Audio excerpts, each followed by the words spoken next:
Hi, this is Rick from Randolph, and I'm sitting here with Marian Call right after a house concert in Bridgewater, New Jersey, and you guys put on a great show. It was you and Scott Barkin, Scott Barkin, yeah. and you're on big tour of the United States.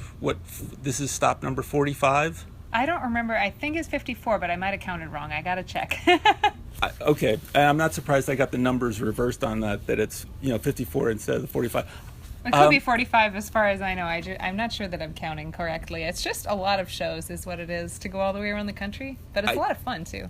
I think in the map, the big map, you covered everywhere, but I think as I was looking around, I was like, were there any states that you missed? And I think you missed Arkansas, so it's on them to somebody Arkansas contact and Tennessee. Yeah, that was the other one. But I've played there before. I've played there before. Okay, I just didn't have okay. anybody get in touch this time. So all right, so that's on them that they've missed you, and they've got to work on that for the next tour, or maybe somebody will contact you while this one's still going. Oh, maybe, yeah. I don't want to burden anybody with extra work, though. So. And I'll be touring for a long time yet, so. Cool. But, yeah, I think this tour is getting the booking's pretty much wrapped up, but it's a lot of cities. Whew, a lot of cities. I'm going kind of all around the outline of the country now. I'm in New Jersey. I'm heading south to Orlando, and then west to San Diego, and then north to Vancouver.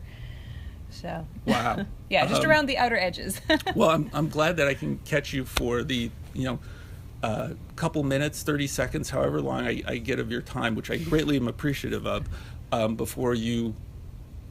Do you jet while you go running? While you do this running around? Are you driving No, I just got around? a car. I got a tiny Honda Fit. It's adorable, and it's super gas efficient and super slow, and kind of goes wee. How?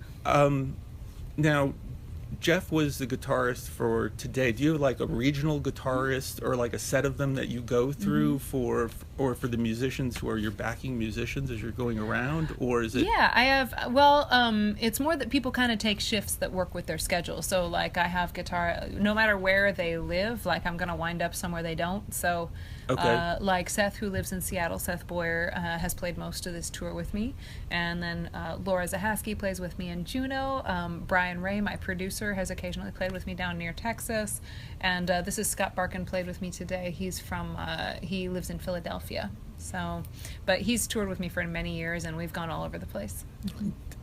Wow. Okay. They each kind of take turns, we don't go for much longer than 2 or 3 or 4 weeks, because that's long enough for anybody to get sick of each other. Of course, you're kind of trapped together all day and all night. Well, and they have like lives and girlfriends and spouses and jobs and stuff. So have you? I think at one point, I thought I remember seeing something like you were thinking about learning guitar yourself, or was it the stuff Oh, no. But I wish I played guitar, but don't you also play keyboards, or not so a little bit? Like, I did in college, but then I didn't have access to a keyboard. Like, they're expensive to have, so I didn't have one for several years. And once I got it, I finally got one again just last year. So I've been kind of picking it up again a little bit. But yeah, so I've done a couple songs with keyboard, but not a lot. All right. When I remembered that, I just was wondering if I had like cross-threaded a memory of a different artist, but it's like, no, I actually managed to keep all the synapses straight. So so that's cool. One of the things I did want to mention though was that, and it was an interview you did with Kai Rizdal on Money, one of those PBS Money shows. It was on Make Me Smart, I think, which is a podcast that he does. Yeah. And it was the line you gave about don't go fishing where other people are fishing. Yeah. And I really love the wisdom of that. Of don't if there's a bunch of people that are doing something, go do something else. Go find something that's unique. And I think that's going to be one of the that's going to be an asset in kind of the way the economy is moving right now. That increasingly, instead of like having a boss who takes care of you or a company who takes care of you, more and more of us are having to kind of just take care of ourselves, and freelance or subcontract or, open tiny businesses. That's kind of the new thing, right? So, given that more of us are doing that, the less that we try and all flood the same work opportunities, the better. Like, the diversity of things we're doing will be a strength. Yes. doing violent agreement with that is the whole thing of pensions kind of have dropped by the wayside, but it's been a while of, okay, everybody take your 401ks with you, and you just kind of just, if you have the luxury of getting those, yes, if you can pick one of those up, roll that with you. But it's the stuff of, like you're saying, find unique skill sets, work that unique skill set, and just work the heck out of it. Or a unique audience, or a unique customer base, or a unique a unique product, or I don't know, or a unique space to operate in. For example, people tend to flood big cities, but a lot of people I know are having success by going to smaller or more out of the way places and focusing, as opposed to everybody flooding to the same space that seems exciting, like really asking yourself what you can do with what you have in the space where you want to be, rather than assuming that because everyone else is doing it a certain way, it's the right thing, right? That's always good advice. I mean, in art or in business or in life, Yes, yes. So that was the best advice anyone ever gave me, and it's kind of folk wisdom, in Alaska. Because if you fish where everyone else is fishing, first of all, your lines get crossed. Right. Second of all, there's not going to be any fish there before long, so it's very straightforward, simple little thing to remember, and it's affected me a lot. No, so I have a really specific audience, and I tour a really specific way, and that works for me. Cool. No, like I said, I just really like the simpleness of it, and it's like a lot of times it's like the simple plans. Just there's so much. It boils down to like a short pithy saying, but there's volumes there. It's like one of these Zen koan types of things, and it's like just whack you with the bamboo stick, but there's funny stuff going on. Yeah, totally. I have no idea what to ask you for a next question. I did get a copy of your Standing Stones on the Kickstarter fundraiser that you did. Thank you Sure, very much. I was listening to that. The last 5 songs on it, I really enjoyed. The first 5 songs, this is a part where I would sit there and be the critic jerk, but I sit there and do that. First 5 songs were okay, but the last 5 songs on there, for me personally, really worked like crazy. Oh, wonderful. Thank you. No, I'm being a jerk. I should just be sitting there saying that all of them are great, and people should go out and buy them. I don't mind you saying what your favorites are. That's okay. All right. Well, it's see the thing with radio is, it's like there's this thing with the artist, what you think are going to be the great, what's going to be the hot track, and then what's the ones that either the radio likes or that the audience likes. And sometimes they're different. I mean, how? Oh yeah, for sure. Do you think that that's it's a hard to gauge till you actually put it out there? It is. Sometimes the ones that people connect with the most surprise you.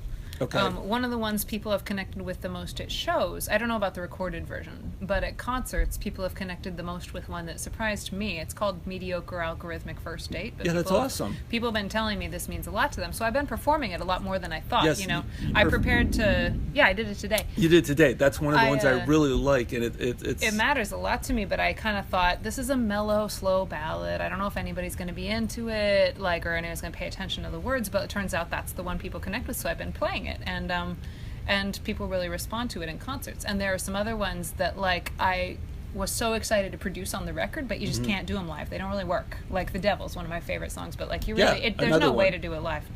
Really? I mean, not without a drummer or something. It's very, we try and perform it, and there's overlapping voices and stuff, and there's not one through line that's easy to sing, actually. So it was composed as a constructed multi-voice piece, and it's just it's tough to do.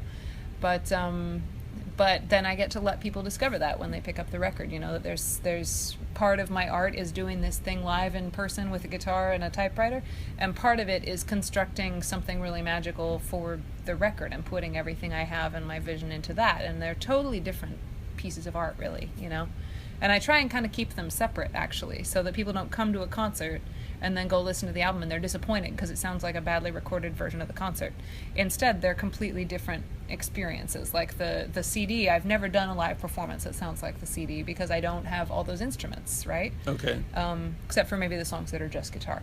And the CD, I don't try to duplicate because, can you imagine hiring all those instruments and trying to do audio for them all and get them to sound good, it would be really tough. Like the groups that the I live know, sound. the is groups so that hard. I've known that are not that I've known personally, but the ones who do that, they write the song, record the song with the idea of they're going to play it just like this, but they also have to be incredible musicians to pull it off. Well, and they can only do arrangements that are so complex. Like if you go like, oh, it'd be cool to have a trumpet here, and there's no trumpet player in your band, then like, are you going to hire an extra person just to play trumpet for 3 notes in the middle where it would sound really cool? Like you kind of have to. You end up with a keyboard or something. Exactly, it, but exactly. But it's interesting from the thing. It's also the budget of doing that live. Holy crap! Then it's suddenly 10 or 15 people to pay. Right. Well, it's also the thing of, okay, we're going to sit there and write a record for a 3-person power trio, but that's all it's going to be limited to. But it's I like the idea of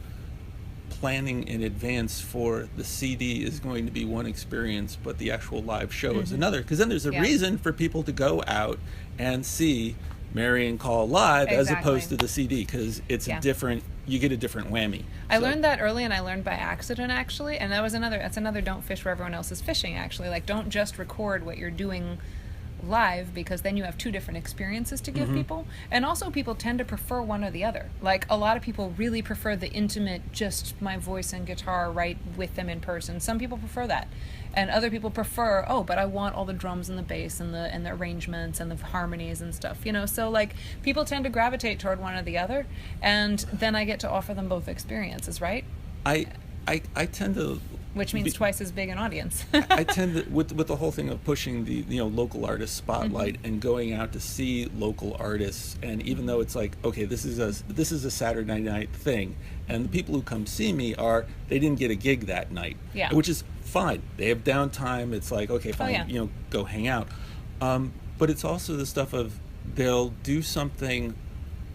They may do something studio-wise for a CD, but then something where they'll play it live, and they just go out on stage, just them, with whatever their single instrument of choice is, and it's a completely different thing. It's the stripped down version. Yeah. And you find out if you start going to shows on a semi-regular basis that's a wonderful thing to see. Okay, how is this going to work?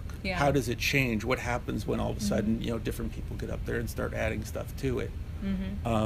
You boil the song down to its most fundamental form and see if it still works. And it's important. That's an important test to me. If a song doesn't work without all the stuff, then maybe you need to work on the composition itself. If a song can't be done really sparse or really produced, like if it can't roll either way, then sometimes you need to address the composition and say, or the arrangement of just the guitar, and say, how can I make the song work at any scale?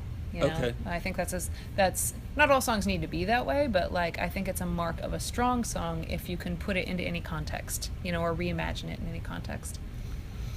I have time for about one more question. Okay, all right. I was going to throw a hard. Well, I don't know if this is a hard one, but Marian, one of the things I noticed, hand signals to the guitar player, and it like reinforced to me it's Marian Call, the band leader. Okay. Yeah. How was that something you took to naturally with like or is that something that was like this was really the biggest stretch of what I do to sit there and call the shots, or like there's a way to I want to shape this a little bit, or whatever the guitar player does, that's cool. I mean, how does that sit with you, or is it that's kind of an art form in itself? Or it kind of depends on the song. There's a few where I just completely let the guitar player lead, especially because Scott Barkin, who played with me today, actually did the definitive versions of some of these songs. Granted, it was literally, this is our second show after like a year and a half not getting to play together, so they're, like, let's remember how all this goes. And he does a spectacular job, of course. He's a great player. But like some songs, like he defined, and so he very much takes the lead on. But at the same time, that's within my permission, because it's very much my vision and he's playing my songs. So I had a problem when I was first starting to tour, where it's like, as a general thing, guys who play guitar have trouble taking instruction from the gal who sings the stuff. because granted I sing, but I also have a degree in composition and conducting and music performance, and so I'm like, no, I know what I want, it's okay, and I can speak guitarist and I can speak drummer and I can explain that I want the F diminished 7 to be a half diminished, not a whole diminished, and here's how that fingering goes, and that's like tough sometimes. Well, that's one of the questions I had. Is it easier communicating to those guitarists who do have a classical training, or more of the ones who are like, okay, this is a real good guitar player, but he can't read music? Usually my songs are complex enough that I do need guitar players who can read music, or at least have jazz background. Okay. Like they need to be able to know the difference between a half diminished and full diminished 7th. And they also need to not have a problem with me showing them sometimes. Like if I write a G add sharp 4 instead of like a G sharp 11, and they're like, this should be a G sharp 11. I'm like, no, actually I mean a G add sharp 4 because I don't want these other notes in there. I want it to be exactly G, B, C sharp, D, and no other notes, which is not how you would voice a G sharp 11. Yeah, but there's a lot of times there's 5 different ways to sit there and voice that. And exactly. So if I want a really specific one, then I'll say, no, I want this specific one. And if I don't care, then I say, oh, you voice that however you want, And there's like spaces of liberty for them to interpret, and then there's also little moments where I'll be like, well, right here I want you to play it exactly how I want it, and the rest of it do your thing, But anyone who has like a serious ego problem and will have trouble with that, like then we don't work well together. But I've also found guitarists who are like, they both do their own thing. Like the 2 guitarists I play with most right now, they do their own thing completely. And so when they approach my stuff, they're like, this is Marian's stuff. And they don't have a problem with it or like balk or want to control it, which makes it really easy. And when I sing backup on their songs, which I sometimes do, then like I don't need to control it, and I'll do whatever they tell me. And like it's easy. It's nice to find people who don't put a lot of ego into every single thing they play, I would take that as the thing of getting to the point where if you learn to speak that music language and somebody really starts to understand it, the ego starts dropping out of it. 100%. Because the whole thing of trying to understand, well, what that is, it's more the stuff of the ego part of, hey, there's something I don't know what's going on, and I'm going to ask a question. I'm too afraid to ask the question to appear stupid. Yeah. So I'm going to act like I know and dig in about doing it my way, or be defensive about it. Or, when it's better to sit there and say, okay, you know a lot more about this than I do, so I'm going to, listen. Or it's your vision for the song, and try and find out what they mean when they're articulating it, even if they don't know exactly the language, like to try and find what they're trying to tell you, because like a lot of music is figuring out how to talk about it. It's hard to discuss arrangement, and there's a lot of weird things about it. But in general, I think it's important for singers, particularly if you sing and you don't do anything else in a band. I always encourage folks who do that to learn music theory thoroughly until they do speak the language. Even if they don't ever learn to play an instrument, to learn to speak the language, because often singers will get really defensive or will have trouble with that stuff, because you don't have to learn it to sing, and a lot of people never do. But if you do, then you can have an artistic vision, or you can better realize someone else's, and you're not the dumbest person in the band, which a lot of times, the part of the problem I had very early on, before I had like established records and stuff, was guys coming to me to play guitar and being like, oh, it's another lady singer, and she won't know what's up, and she won't know which way's which, and here's her chord charts and whatever. And then I would start, talking to them very specifically about what I wanted, and they were like, what is this? This is a different breed. And I'm like, well, it shouldn't be. Well, it should be more normal for singers to understand what's going on in the band. And so, but I don't blame singers for that. It's more just a cultural thing that, like, within music, it's even a cultural thing where bands will not expect the singer to perform to the same level, or won't make the lingo available to them. Well, usually in the evolution of a guitar player, usually it starts out blues, rock, and then jazz, if they stay in it long enough. Yeah, but, or punk. The other. But that's at the bottom end. That's at the bottom end. Actually, really high level punk is like incredibly difficult to play, or metal. Like, it's just that's tough stuff. So a metal player and a jazz player, if they're at high level in either of those fields, they can usually handle my music. That's interesting. Which is really funny. That's interesting, because one of my best friends who plays guitar, he does things from the metal side, and I do things from the jazz side, and we have some interesting. Collisions that happen, but well, you probably don't speak the same language, but like the technical skill levels have like diverged. but have to be pretty high. But it's the thing of trying to deal with each other for that stuff. So that's why when all of a sudden you started talking about this stuff, it's like, this is really interesting stuff. Okay, so thank you very much, Marian Call, for sitting with me, putting up with some of my dumb questions, but it really has been informative to find out about this stuff of some of the areas I spend time in, that it's like you're already there making music. So thank you very much, and have a great rest of the tour, and look forward to you coming around next year. You got it. It's great to talk to other musicians. I really appreciate it. Thank you. Okay.